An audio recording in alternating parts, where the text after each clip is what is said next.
ইন্নাল্লাহা ওয়া মালাইকাতাহু ইউসাল্লুনা আলান নবী ইয়া আইয়ুহাল্লাযীনা আমানু সাল্লু আলাইহি ওয়া সাল্লিমু তাসলিমা। সকলেই মুহাব্বতের সহিত দুরূদ শরীফ পড়ি। আল্লাহুম্মা সাল্লি আলা মুহাম্মাদিন ওয়া আলা আলি মুহাম্মাদ কামা সাল্লাইতা আলা ইব্রাহিম ওয়া আলা আলি ইব্রাহিম ইন্নাকা হামিদুম মাজিদ। আল্লাহুম্মা বারিক আলা মুহাম্মাদিন ওয়া আলা আলি মুহাম্মাদ কামা বারাকতা আলা ইব্রাহিম ওয়া আলা আলি ইব্রাহিম ইন্নাকা হামিদুম মাজিদ। বড় জেঠাইল আল মদিনা জামি মসজিদের উদ্যোগে 10তম বার্ষিক ওয়াজ মাহফিলে সভাপতির আসন অলঙ্কৃত করেছেন জনাব আলহাজ আব্দুস সামাদ মিয়া। অত্র মাহফিলে দূর দূরান্ত হতে আগত আইম্মাতুল মাসাজিদ, মুরব্বিয়ান ইকরাম, যুবক ভাইরা, কচিকাঁচা মাসুম বাচ্চারা এবং পর্দার অন্তরালে আবেদা সালেহা মা ও বোনেরা, সকলকে জানাই আন্তরিক শুভেচ্ছা ও মোবারকবাদ। এখানে আলোচনা হবে, এটা হচ্ছে মুযাকারা। আমি বলবো, আপনারা শুনবেন, মাঝে মাঝে আপনারাও কথা বলবেন। শুধু আমরা বলবো আর আপনারা চুপ করে বসে থাকবেন, তা কিন্তু হবে না। চুপ করে বসে থাকতে থাকতে একসময় ঘুমায় যাবেন, ওয়াজ কি হইল কিছু বুঝবেন না। যাই হোক, আজকে মাজলিসে আসার জন্য তৌফিক দান করেছে কে বলেন? আমাকে আপনাকে কথা বলার শক্তি দিয়েছেন কে? সমস্ত নিয়ামতের মালিক কে? প্রশংসা হবে কার? সেই আল্লাহ তাআলার জন্য অন্তরে অন্তরস্থল থেকে একবার প্রশংসা করি আলহামদুলিল্লাহ। আল্লাহ রাসূল হাদিসে পাকের মধ্যে একবার সুবহানাল্লাহ, 2 নম্বর আলহামদুলিল্লাহ, 3 নম্বর লা ইলাহা ইল্লাল্লাহ বলেন, 4 নম্বর আল্লাহু আকবার। এই 4টা বাক্য আল্লাহ তাআলার নিকট সবচেয়ে দামি। এই যে আপনার মাজলিসে আসছেন, একটা মাহফিলের ভিতরে বসছেন, কোরআনের মাহফিলে বসছেন, এতে কি আপনার খুশি না বেজার বলেন তো? হ্যাঁ, আপনি খুশি হবেন। এই মাজলিসের মধ্যে আল্লাহ কেমন বরকত রাখছেন। এটা আলেমদের মজলিস। এই মজলিসে আলোচনা করবেন উলামা ইকরাম, তাদের মজলিসে বসা, আলোচনা শোনা কত বড় ফজিলতের বিষয়। একটু শুনেন, আল্লামা ফখরুদ্দীন রাজি রহমাতুল্লাহি আলাইহি তাফসীরে কাবিরের ভিতরে ওয়া আল্লামা আদম আল আসমা কুল্লাহা, এই আয়াতের তাফসীরের ভিতরে লেখেন, একজন মানুষ যখন কোনো আলেমের মজলিসে যায়, সেখানে গিয়ে কোনো আলোচনা শুনে, আলোচনা কিছু না বুঝুক, কিছুই বুঝে নাই, গেছে শুধু বসে থাকছে, তারপরও সাবউ কারামাতিন, ওই ব্যক্তির 7টা ফজিলত অর্জন হবে। এখানে বসে কয়টা ফজিলত?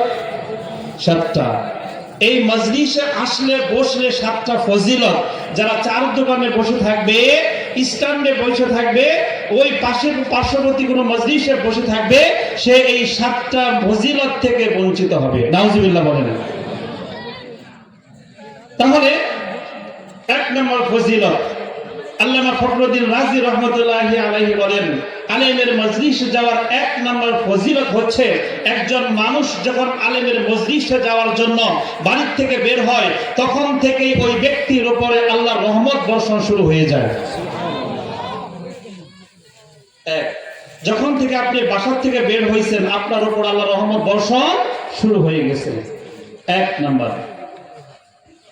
2, একজন বান্দা, একজন উম্মত, আল্লাহ কোন বান্দা যখন আলেমের মজলিসে, কোন কোরআনের মাহফিলে আসে, আল্লাহ কোন আলেমের মজলিসে বসে, যখন বাসার থেকে বের হয়ে আসার জন্য, তখন থেকেই ওই ব্যক্তির নাম তলেবে ইলমের খাতায় লিপিবদ্ধ করা হয়।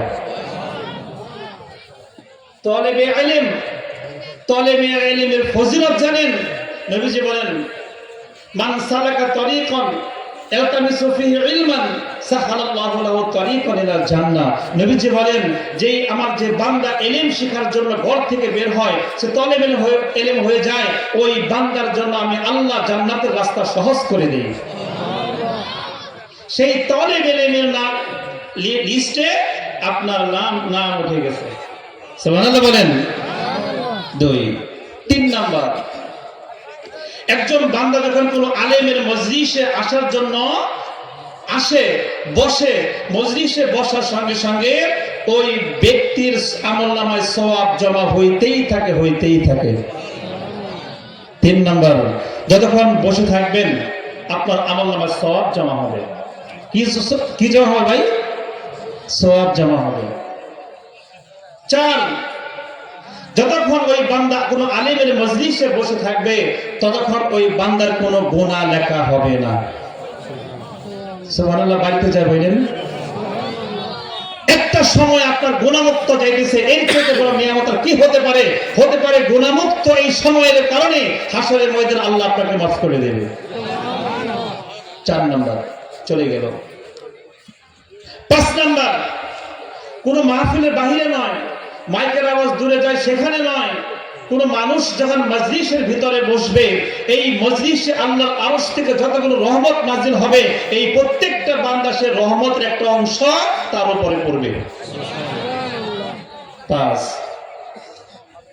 6 নাম্বার, আপনি মজলিসে আসছেন, আসার পরে আলোচনা উচ্চাঙ্গের ছিল, ভাষাটা শক্ত ছিল, কোরআনের অনেক আয়াত আপনি বোঝেন নাই, আলেমের সে কথা অনেক কিছু আপনি বোঝেন নাই, এই আলেমের ওয়াজ না বোঝার কারণে আপনার মনের ভিতরে একটা ব্যথা। কোরআনের আয়াত বললো আমি বুঝতে পারলাম না, হাদিস বললো বুঝতে পারলাম না, অনেক কিছু আপনি বুঝতে পারেন নাই। এই যে আপনার মনের ভিতরে ব্যথা, আল্লাহ তাআলা নিজেই ইরশাদ করেন, আনা ইনদা মুনকাসিরাতুম লিআজলি, আল্লাহ বলেন আমার যে বান্দা আমার কারণে ব্যথিত হয়, ওই ব্যথিত হৃদয়ের অন্তরের কাছে আমি আল্লাহ বসবাস করি। এই ব্যথাটা কার জন্য ভাই? আল্লাহ তাআলার জন্য। তো আল্লাহ তাআলা এই ব্যথিত হৃদয়ের অন্তরের কাছেই থাকে, ওই বান্দা যেই দোয়াটা করে আল্লাহ সেই দোয়াটা কবুল করে নেয়। 6 নাম্বার, আল্লামা ফখরুদ্দিন রাজি রাহমাতুল্লাহ আলাইহি বলেন, 7 নাম্বার,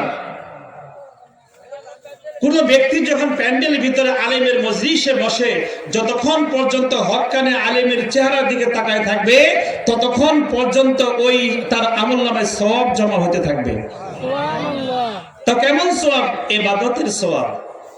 কিতাবের ভাষা আরবাআতুম মিনান নাজারে ইবাদা, আরবাআতুম মিনান নাজারে ইবাদা, 4টা জায়গায় তাকায় থাকলেই সওয়াব, তাকায় থাকলেই সওয়াব। সুবহানাল্লাহ বলেন। 4টা জায়গা। কয়টা জায়গা ভাই? আবার বলেন, কয়টা জায়গা? 4টা জায়গা। আপনার ইবাদত করা লাগবে না, এই 4টা জায়গায় শুধু তাকায় থাকবেন, তাতে আপনার আমলনামায় সওয়াব জমা হতে থাকবে। 1 নাম্বার, আন-নাযরু ইলাল মাসহাব, মনোযোগ সহকারে শুনবেন। আন-নাযরু ইলাল মাসহাব, মাসহাব মানে আল্লাহর কালাম, পবিত্র আল কোরআন। নবীজি বলেন, একজন বান্দা যখন কোরআন পড়তে পারুক আর না পারুক, যখন কোরআনের দিকে তাকায় থাকে, কোরআনের দিকে তাকায় থাকে, যতক্ষণ সে কোরআনের অক্ষরের দিকে তাকায় থাকবে, ততক্ষণ পর্যন্ত তার আমলনামা সওয়াব জমা হইতেই থাকবে, হইতেই থাকবে। আমার অনেক বাবারা আছেন কোরআন পড়তে পারেন না, মনে চায় কোরআন পড়া শিখি, মনে ব্যথা, ছোটবেলায় শিখতে পারি নাই, সে ব্যবস্থাও ছিল না, শিখতে পারি নাই, মনে চায় পড়ার জন্য পারি না। তবে মসজিদে যান, যিনি কোরআন তেলাওয়াত করেন তার পাশে বসে শুনেন, কোরআনের দিকে নজর করে তাকায় থাকেন, যতক্ষণ আপনি তাকায় থাকবেন ততক্ষণ আপনার আমলনামায় সওয়াব জমা হইতেই থাকবে, হইতেই থাকবে। কয় দিকে তাকাইলে সওয়াব? আবার বলেন, কয় দিকে? ওয়াজ শুনলেন আর রেখে গেলেন না, আমি টিচার, আমি ক্লাস করাবো, আপনি মুখস্থ করতে হবে, যেন আপনার সন্তানকে বলতে পারে, স্ত্রীকে বলতে পারে, এই ওয়াজ শুনলাম, এখন থেকে আমল করব। রাজি আছেন তো ইনশাআল্লাহ? হ্যাঁ। তাহলে কয় দিকের তাকায় থাকলে সওয়াব হবে? 4 দিক। 4। 1 নাম্বার কি ছিল? আন-নাযারু ইলাল মাসহাব। আল্লাহর বান্দা যতক্ষণ কোরআনের দিকে তাকায় থাকবে তার আমলনামা সওয়াব হইতেই থাকবে, হইতেই থাকবে। 1 নাম্বার 2, আন-নাযারু ইলাল ওয়ালিদাইন। একজন সন্তান যতক্ষণ পর্যন্ত পিতামাতার দিকে তাকায় থাকবে, যতক্ষণ পর্যন্ত তাকায় থাকবে, তার আমলনামায় সওয়াব লেখা হইতেই থাকবে, হইতেই থাকবে। বাবার দিকে তাকান, অনেক সময় রাগ ওঠে, মার দিকে তাকান, রাগ ওঠে। এই পিতামাতা যদি একবার রাগ করতো তাহলে বাল্যকালেই আপনার গলা টিপে মেরে ফেলতো, আপনি টেরও পাইতেন না। নবীজি বলেন, আন-নাযারু ইলাল ওয়ালিদাইন। সন্তান যখন মায়ের দিকে তাকায় থাকে, সন্তান যখন বাবার দিকে তাকায় থাকে, রহমতের দৃষ্টি তাকায় থাকে, রাগের দৃষ্টি নয়। যতক্ষণ পর্যন্ত রহমতের দৃষ্টিতে বাবার দিকে তাকায় থাকবে, মায়ের দিকে তাকায় থাকবে, ততক্ষণ পর্যন্ত তার আমলনামায় সওয়াব লেখা হইতেই থাকবে, হইতেই থাকবে। 2 নাম্বার। 3 নাম্বার, আন-নাযারু ইলাল কাবা সাওয়াবুন ইবাদা। আল্লাহর যে ঘরটার নাম কি? বাইতুল্লাহ। কোথায় আছে সেটা? হাজী সাহেব দেখে আসছেন মক্কায়, আল্লাহর ঘর কাবা।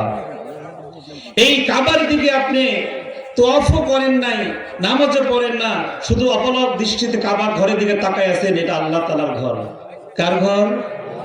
আল্লাহ তাআলার ঘর। এই আল্লাহর ঘরে, কাবার ঘরের দিকে তাকায় আছেন, নামাজও পড়েন নাই, তওয়াফও শুধু তাকায় আছেন, দেখতেছেন, দেখতেছেন। যতক্ষণ পর্যন্ত আপনি কাবা শরীফের দিকে তাকায় থাকবেন ততক্ষণ পর্যন্ত আপনার আমলনামায় সওয়াব লেখা হইতেই থাকবে, হইতেই থাকবে। হাদিসটা প্রসিদ্ধ, সকলেই জানেন। কাবা শরীফের চতুর্পাশে প্রত্যেকদিন 120টা রহমত নাজিল হয়। কয়টা? 120টা রহমত নাজিল হয়। যিনি তওয়াফ করেন, যিনি তওয়াফ করেন সবসময়, ওই ব্যক্তির আমলনামায় জমা হয় 60টা রহমত। কয়টা?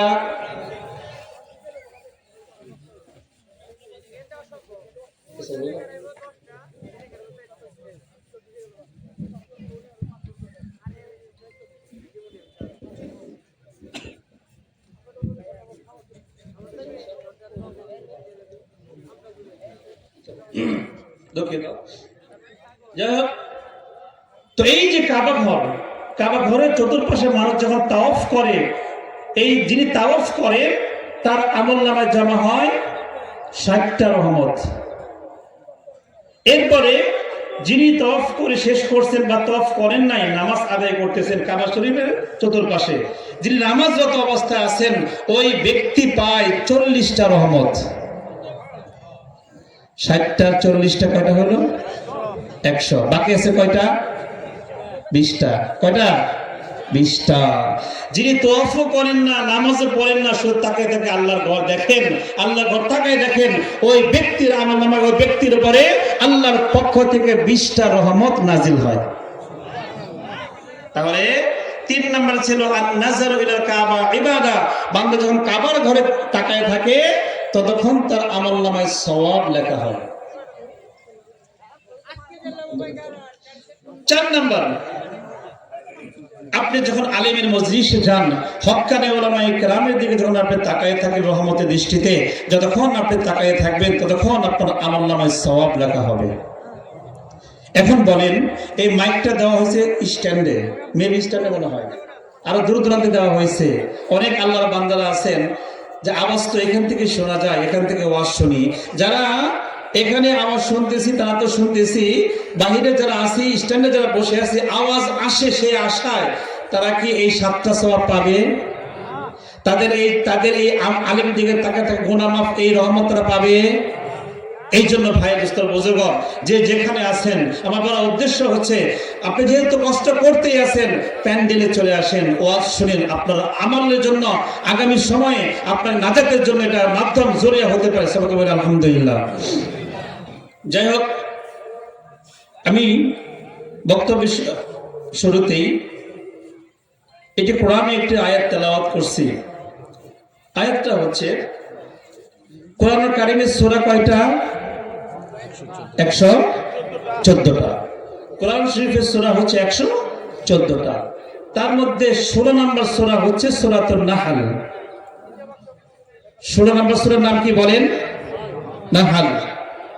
এই সূরা নাহলের 90 নম্বর আয়াত আমি তেলাওয়াত করছি। 14 নম্বর পারার 16 নম্বর পৃষ্ঠার 5 নম্বর লাইন। আল্লাহ তাআলা এই আয়াতের মধ্যে বান্দাদের কিছু উপদেশ দিয়েছেন। যদি আপনি আমলে নিয়তে আসেন, এই উপদেশগুলো আপনার জন্য। কারণ নবীজি বিদায় হজে বলে গেছেন, তারাকতু ফীকুম আমরাইন লান তাদিল্লু মা তামাসসাকতুম বিহিমা কিতাবাল্লাহ ওয়া সুন্নাত রাসূলি। নবীজি বলে গেছেন, সাহাবায়ে কেরাম, হে আমার সাহাবীরা, আমি চলে গেলাম, আমি চলে যাব, তোমাদের জন্য দুইটা জিনিস রাখলাম, কোরআন এবং সুন্নাহ। যতক্ষণ পর্যন্ত এই দুইটা জিনিসকে আঁকড়ে ধরবে, তোমরা পথভ্রষ্ট হবে না। আমরা কোরআন সুন্নাহকে আঁকড়ে ধরবো তো ইনশাআল্লাহ। কোরআনে যা কিছু আছে আপনাকে মানতে হবে। আর কোরআনকে বিশ্বাস করা মানে নাম হচ্ছে ঈমান। আল্লাহ তাআলা এই আয়াতের মধ্যে বান্দাদেরকে 3টা উপদেশ দিয়েছেন। কয়টা? 3টা কাজ করতে বলছেন। ইন্নাল্লাহা ইয়া'মুরু বিল আদলি ওয়াল ইহসান। ইন্নাল্লাহা ইয়া'মুরু বিল আদলি ওয়াল ইহসান। আল্লাহ তাআলা 3টা কাজ করতে বলছেন। ইন্নাল্লাহা ইয়া'মুরু বিল আদল, আল্লাহ আদল করতে বলছেন। ওয়াল ইহসান, ইহসান করতে বলছেন। ওয়া ইতাইজিল কুরবা, আত্মীয় স্বজনকে দান করতে বলছেন। এই 3টা কাজ করতে বলছেন। কয়টা কাজ? 3টা কাজ করবেন তো ইনশাআল্লাহ। আজকে বলে দেব ইনশাআল্লাহ। আজকে থেকে চেষ্টা করবেন আপনার আমলের মধ্যে যেন কোরআনের আমল জিন্দগি হয়। আপনার আমলের মধ্যে যেন কোরআনের আমল, আপনার কোরআন আমলের মাধ্যমে কোরআন যেন আমার বাস্তবায়ন হয়। কোরআনের প্রত্যেকটা বিধান যেন আমলের মাধ্যমে আমরা বাস্তবায়ন করতে পারি। সকল বলি ইনশাআল্লাহ। তাহলে আল্লাহ এই আয়াতের মধ্যে 3টা কাজ করতে বলছেন আর 3টা কাজ ছাড়তে বলছেন। 1 নাম্বার, আল্লাহ বলেন, ইন্নাল্লাহা ইয়া'মুরু বিল আদল। নিশ্চয় আল্লাহ তাআলা বান্দাদেরকে আদেশ করতেছে আদল করার জন্য। আদল শব্দের অর্থ হচ্ছে বরাবর, সমান সমান করা। আদল শব্দের অর্থ কি বলেন? সমান সমান, বরাবর করা। তো এই আদল শব্দের অর্থ বরাবর করা। তবে এই আদলটা বিভিন্ন জায়গায় বিভিন্ন অর্থে ব্যবহার হয়। এই যে আয়াতটা, এই আয়াত এতটা গুরুত্বপূর্ণ একটি আয়াত, ফজিলতপূর্ণ একটা আয়াত। এই আয়াত যখন নাজিল হয়, আয়াতটা শুনে একজন ব্যক্তি ইসলাম কবুল করছেন। সুবহানাল্লাহ। ইসলাম কত ব্যালেন্স করছে, ইসলাম প্রত্যেকটা মানুষকে কি কাজ করতে বলে, এই আয়াতে আল্লাহ তাআলা জানায় দিয়েছেন। তো 1 নম্বর হচ্ছে ইন্নাল্লাহা ইয়া'মুরু বিল আদল। আল্লাহ বলেন, আমি আল্লাহ তোমাদেরকে আদেশ করলাম তোমরা আদল করো। আর আদল শব্দের শাব্দিক অর্থ হচ্ছে বরাবর করা, সমান সমান করা। তবে এই আদলটা অনেক অর্থে ব্যবহার হয়। সেটা 3 অর্থ, আরো অনেক অর্থ আছে। তাফসীর মারিফুল কোরআনের মধ্যে ইবনে আরবি রাহমাতুল্লাহি আলাইহি তাফসীরের ভিতরে 3টা আদলের কথা বলছেন।